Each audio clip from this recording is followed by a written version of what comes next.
Dios te salve, María.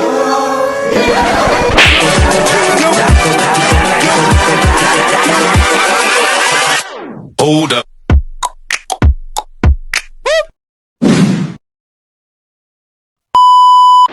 Yes, hello guys! Welcome back to my channel, Chang Ani Vlog. For today's videos, papunta kami ngayon sa Poblacion, San Jose, Bulacan, para manood ng kanilang Grand Sagalahan ngayong 2023. Ito guys, yung pinakamalaking sagalahan nila dito sa Bulacan, Bulacan. Para sa simbahan ng Nuestra Señora de la Ascensión. Kaya nga guys, taon-taon dinadayo ang sagalahan nito. Maraming taong nanonood at nag-aabang sa mga nagagandahan at kakit-akit ng mga sagala dito sa Bulacan, Bulacan. Kaya eto na guys, magsisimula na ang Grand Sagalahan. Kaya guys, saksihan natin ang mga nagagandahan at kakit-akit ng mga sagala dito sa Grand Flores de Maria 2023 dito sa bayan ng Bulacan, Bulacan. Kaya guys, panoorin na natin!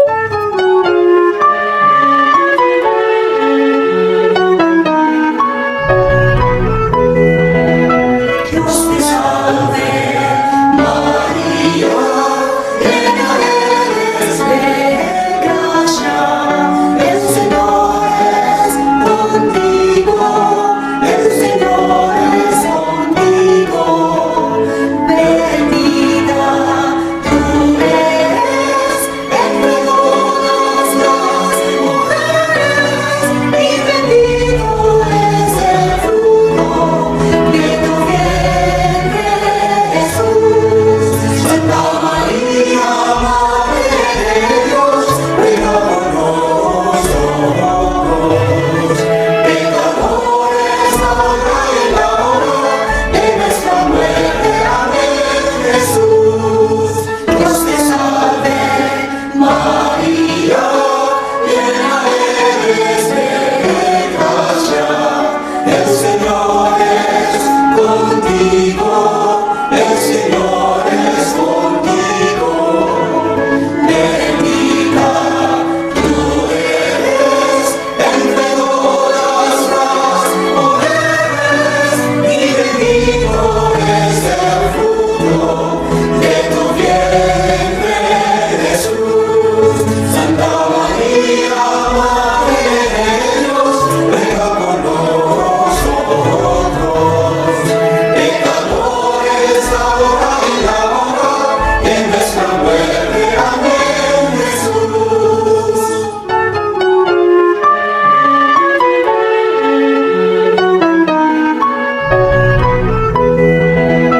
Dios te salve, María, llena eres de gracia.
guys, natapos na po natin ang nagagandahan at kaakit-akit ng mga sagala dito sa Flores de Maria 2023 dito sa bayan ng Bulacan, Bulacan. Kaya guys, see you next vlog!